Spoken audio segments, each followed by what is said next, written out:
Hi friends, ఈ వీడియోలో 9th week elimination update గురించి మాట్లాడదాం. 9th వీక్ ఎలిమినేషన్ అప్డేట్ అంటే ఇంకా వాళ్ళు ఎలిమినేట్ అవ్వలేదు, లీస్ట్ ఓటింగ్ ఎవరికి వచ్చింది, బజ్లో ఎవరికి ఇంటర్వ్యూ చేయబోతున్నారు అనే బేసిస్ మీద ఎవరు ఎలిమినేట్ అవ్వబోతున్నారో ఈ వీడియోలో చెప్పబోతున్నా. యాక్చువల్ ఎలిమినేషన్ ప్రాసెస్ సాయంత్రం 5:30 నుంచి 6:30 మధ్యలో సండే ఎపిసోడ్ షూట్లో తెలుస్తుంది. As of now Saturday episode shoot start అయింది. ఆ సాటర్డే ఎపిసోడ్ షూట్ అప్డేట్స్ ఇంకొక 2 o'clock అయిపోద్ది. సో మనకు తెలిసిన ఫాలోవర్స్ కూడా వెళ్ళారు. సో ఆ 2 o'clock షూట్ అయిన వెంటనే అప్డేట్ తెలియగానే నేను ఒక సపరేట్ వీడియో చేస్తాను, అలాగే ఇన్స్టాగ్రామ్లో కూడా పోస్ట్ చేస్తాను. అందుకే ఇన్స్టాగ్రామ్ ఫాలో అవ్వడానికి ట్రై చేయండి. మై రివ్యూస్ అఫీషియల్ అని ఉంటుంది, డిస్క్రిప్షన్లో లింక్ పెడతా, ఫాలో కొట్టండి. అలాగే ఇప్పుడు వరకు మన ఛానల్ సబ్స్క్రైబ్ చేయకపోతే వర్త్ సబ్స్క్రైబ్ చేయండి. So welcome to my reviews, Mera NAM Pawan hey. So ఈ వీడియో కొంచెం లైక్ చేసి చూస్తే ఎక్కువ మంది పుష్ వెళ్తుంది, ఎక్కువ ల్యాగ్ కూడా ఉండదు. డైరెక్ట్గా ఎలిమినేషన్ గురించి మాట్లాడదాం ఈ వీడియోలో. So there is only one elimination which is going to happen. Double elimination కాదు, ద కాన్సెప్ట్ ఏమీ లేదు. నిన్న వీడియో చెప్పాను కదా, ఈ వీక్ ఫిజికల్ టాస్క్ పెట్టకపోవడానికి కారణం హెల్త్ ఇష్యూస్ ఉన్నాయి, బర్నీ గారికి సెట్ అవ్వలేదు, చాలా రీజన్లు అనుకున్నారు. 13 మెంబర్స్ వల్ల స్ప్లిట్ కూడా సరిగ్గా అవ్వదు కదా. సో 12 మెంబర్స్ ఉంటే 6 ప్రాపర్ డే అండ్ నైట్ 3 రోజులు ఉండే ఫిజికల్ రిలేటెడ్ టాస్క్స్ పెట్టబోతున్నారు. సో ఒక ఎలిమినేషనే జరగబోతుంది. అండ్ ఆ సింగిల్ ఎలిమినేషన్, డబుల్ ఎలిమినేషన్ కాదు, ఆ సింగిల్ ఎలిమినేషన్ కూడా మనం రోజు ఓటింగ్ అనాలిసిస్లో చివరి పేరు ఏం చెప్పాను నేను చెప్పకముందే మీకు అర్థమైపోదు కదా, అది Sai. So Sai Srinivas is going to eliminate. Sai Srinivas ఇంకా ఎలిమినేట్ అవ్వలేదు, ఎలిమినేట్ అవ్వబోతున్నాడు. ఎందుకంటే లీస్ట్ ఓటింగ్ అతనికే వచ్చింది. లాస్ట్లో ఏదైనా డ్రామా చేసి ఇటు చేసి అటు చేసినా లాస్ట్లో ఎదురు పెడితే రాముని పెడతారు. లాస్ట్ బట్ 1 రాము ఉన్నాడు, దాని తర్వాత బర్నీ గారు ఉన్నారు. సో మనకి క్యూరియాసిటీ పెంచడం కోసం నేను చెప్పాక నిన్న అలా పెంచాలి అంటే బర్నీ గారిని సాయిని పెట్టిస్తారు. సాయిని పెట్టించి ఆ పవర్ యూజ్ చేయమంటారేమో తనుజని. అప్పుడు ఆమె యూజ్ చేస్తుందా చేయదా, లేకపోతే రితుకి యూజ్ చేస్తుందా, లేకపోతే రాముకి సాయి పెట్టి ఆ పవర్ యూజ్ చేయించేస్తారా ఎలాగోలాగా. ఆ పవర్ని మాత్రం ఏదోలాగా యూజ్ చేయించేద్దాం అని చెప్పి ఫిక్స్ అయిపోయారు. ఎందుకంటే టూ మెనీ పవర్స్ ఉండిపోయి కొంపలో జనాలు ఎక్కువైపోయారు. సో ఇలా అయితే కష్టం, అర్జెంట్గా పవర్లన్నీ యూజ్ చేసి దొబ్బాలి. ఇప్పుడు పవరాస్త్రాలో ఏదో ఒక పవర్ ఉంది, ఇప్పుడు తనుజ దగ్గర ఒక పవర్ ఉంది, మళ్ళీ ఎవిక్షన్ ఫీ పాస్ అని చెప్పి అదొక పవర్ వస్తుంది. హౌస్లో చూస్తే 13 మంది ఉన్నారు. సో ఇప్పుడు ఒక్కళ్ళ ఎలిమినేట్ అయిపోతున్నాడు, సాయి ఎలిమినేట్ అయిపోతాడు, అదైతే fix, going to eliminate. Okay, so ఇన్ని పవర్లో ఉంటే కష్టం. సో ఈ పవర్ ఏదోలాగా యూజ్ చేస్తారు కాబట్టి అక్కడ ఇంట్రెస్టింగ్గా క్యూరియాసిటీ బిల్డ్ చేయడం కోసం ఆ చివర లాస్ట్ సాయితో పాటు ఒక ఇంట్రెస్టింగ్ పర్సన్ అయితే పెట్టబోతున్నారు అని టాక్. సో ఓకేనా, బట్ లీస్ట్ ఓటింగ్ వచ్చింది మాత్రం సాయి. దాని తర్వాత మనం రోజు ఓటింగ్ అనాలిసిస్లో చెప్పినట్టు రాముని పంపించేస్తారేమో అనుకున్నా కానీ బట్ రాముని ఉంచారు.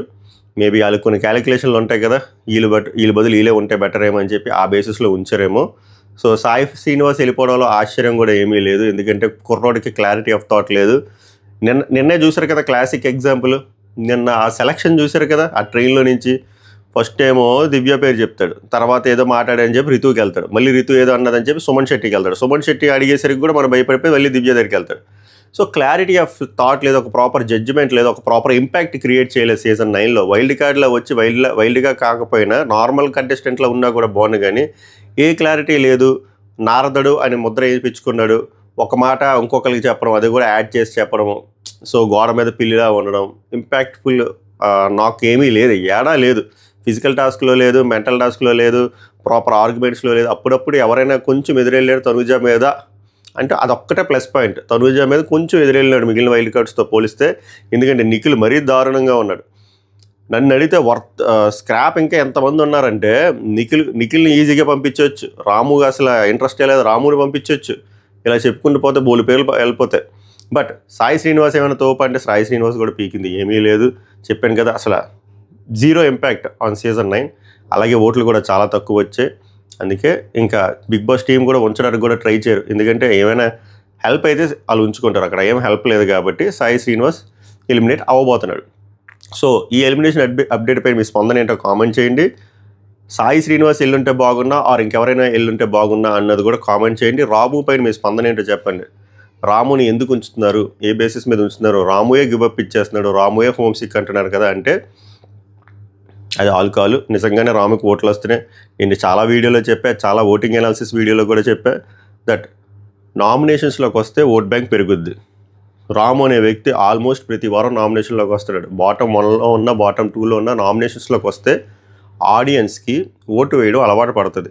హాట్స్టార్లోకి వెళ్ళి రాము అని ఫోటో కొట్టడం, ఫోన్ కాల్ చేసి రాము నెంబర్కి చేయడం, అది అలవాటు పడ్డారు, ఎస్పెషల్లీ రూరల్ ఏరియాస్లో. సో అంత త్వరగా అలాంటి పర్సన్స్ ఎలిమినేట్ అవ్వరు. వాళ్ళు ఏం ఆడకపోయినా కూడా మీకు క్లాసిక్ ఎగ్జాంపుల్ 4 వారాల నుంచి రాము ఏమీ ఆడకపోయినా 0 స్క్రీన్ స్పేస్ ఉన్న సెట్ ప్రాపర్టీ రాము కంటే ఎక్కువ కనబడుతున్నా కూడా రాము ఎందుకు సేవ్ అవుతున్నాడు అంటే పీపుల్ ఆర్ గెటింగ్ హ్యాబిచ్యుయేటెడ్ ఆ ఓట్లు వేయడంలో. అంత ఇంపార్టెంట్ ప్రక్రియని ఒక పెద్ద మనిషి ఫాలో అవ్వకుండా హ్యాపీగా నామినేషన్స్లోకి రాకుండా ఏదో ఒక పవర్ వస్తూ కష్టంతోనే లక్కుతోనే వస్తూ ఎవ్రీ వీక్ నామినేషన్స్లో రాకుండా ఒక వరల్డ్ రికార్డ్ క్రియేట్ చేసిన పర్సన్ ఇమాన్యుయల్. అందుకే చెప్పాను నేను వీడియోలో, ఇమాన్యుయల్కి ఇంకా 100% ఛాన్స్ లేదు. ఇమాన్యుయల్ ఇమాన్యుయల్ మనస్సాక్షికి తెలుసు, ఇమాన్యుయల్ ఫ్యాన్స్కి కూడా తెలుసు. ఇమాన్యుయల్ ఇప్పుడు ఫైట్ చేస్తుంది సెకండ్ పొజిషన్, థర్డ్ పొజిషన్ కోసం. సో దట్ అప్పుడు టాప్ 5 అని చెప్పుకోవచ్చు. మంచిగా 15 వారాల రెమ్యూనరేషన్ వస్తుంది. మంచిగా కుర్రోడు అలాగ ఎంటర్టైన్ చేసుకుంటూ వెళ్ళిపోతాడు. Win situation. ఈసారి ఎలాగో షేర్లు మొదలెడతారు, టాప్ ఆటో షేర్ లాగా 5th పొజిషన్ నుంచి. మనోడి దగ్గరికి వచ్చేసరికి 15 లక్షలు ఇచ్చినా, 20 లక్షలు ఇచ్చినా, 25 లక్షలు ఇచ్చినా, మ్యాక్స్ 25 వరకు ఆఫర్ చేస్తారు. కళ్ళు మూసుకొని ఇమాన్యుయల్ ఆ డబ్బులు తీసుకుంటాడు. ఎందుకంటే he has full clarity winner అవ్వడం అని చెప్పి. సో ఆబ్వియస్గా ఏం చేస్తాడు, షేర్ కోసం ఎక్స్పెక్ట్ చేస్తాడు. షేర్ కోసం ఎక్స్పెక్ట్ చేసిన ఏ పొజిషన్ వరకు వెళ్ళాలి, టాప్ 2 టాప్ 3కి వెళ్ళాలి కదా, అదే అవుద్ది. మీరు చూడండి, ఇమాన్యుయల్ నెక్స్ట్ వారం ఉండడు నామినేషన్స్లో, దాని వారం కూడా ఉండడు. దాని ద్వారా ఎవిక్షన్ ఫ్రీ పాస్ అది కూడా పొరపాటున గెలిచాడు అనుకోండి, అయిపోయింది. తర్వాత ఫ్యామిలీ వీక్, తర్వాత టికెట్ ఫినాలే గెలిస్తే డైరెక్ట్ ఫినాలేకి వెళ్ళిపోతాడు, అయిపోయింది. ఇంక మీకు ఇమాన్యుయల్ దొరకడు, ఇమాన్యుయల్ ఓట్ బ్యాంకు ఫామ్ అవ్వదు. ఎవరైతే కోర్ ఫ్యాన్స్ ఉన్నారో ఆ ఓటింగ్ పడుతుంది టాప్ 2, 3లో. ఆ టైంలో ఏదైనా హెల్ప్ అవుతుందేమో తప్ప మధ్యలో ఏడా రాడు. సో అది మిస్టేక్ ఇమాన్యుయల్ చేస్తున్నాడు. ఆ మిస్టేక్ రాము చేయట్లేదు. రాముకి ఇష్టం లేకపోయినా నామినేషన్స్లోకి వస్తున్నాడు, జనాలకి అలవాటు అయిపోయింది. అందుకు ఈసారి మళ్ళీ చెప్తున్నాను కదా, విన్నర్కి నష్టమే. రాసి పెట్టుకోండి, ఈ క్లిప్ కట్ చేసి పెట్టుకోండి. విన్నర్కి ఫుల్ అమౌంట్ రాదు. ఎందుకంటే ప్రతి ఒక్కరికి క్లారిటీ ఉంది ఎవడ పొజిషన్ ఏంట్రా అని చెప్పి. ఫస్ట్ ఎవరు, సెకండ్ ఎవరు, థర్డ్ ఎవరు, ఫోర్త్ ఎవరు, ఫిఫ్త్ ఎవరు వచ్చినా వాళ్ళకి అమౌంట్ షేర్ 5 lakhs చెప్పినా వాళ్ళు యాక్సెప్ట్ చేసేస్తారు. 4th పొజిషన్ వాళ్ళకి 10 లక్షలు యాక్సెప్ట్ చేసినా కళ్ళు మూసుకొని తీసేసుకుంటారు. థర్డ్ పొజిషన్ 15 లక్షలు 20 లక్షలు చెప్పినా తీసేసుకుంటారు. ఈవెన్ సెకండ్ పొజిషన్లో వచ్చిన వాళ్ళకి కూడా క్యాష్ ప్రైజ్ ఆఫర్ చేస్తే తీసేసుకుంటారు. అప్పుడు ఆలోచించండి, ఈ సంవత్సరం విన్నర్కి ఎంత బొక్క పడబోతుందో. సీజన్ 6 గుర్తుందా? సీజన్ 6 విన్నర్కి 10 లక్షలు, రన్నర్కి 40 లక్షలు. విన్నర్కి 10 లక్షలు బ్రీజా కారు ఏదో కారు ఇచ్చారు పాపం, సువర్ణభూమ కారు ఇచ్చారు, అదే మిగిలింది.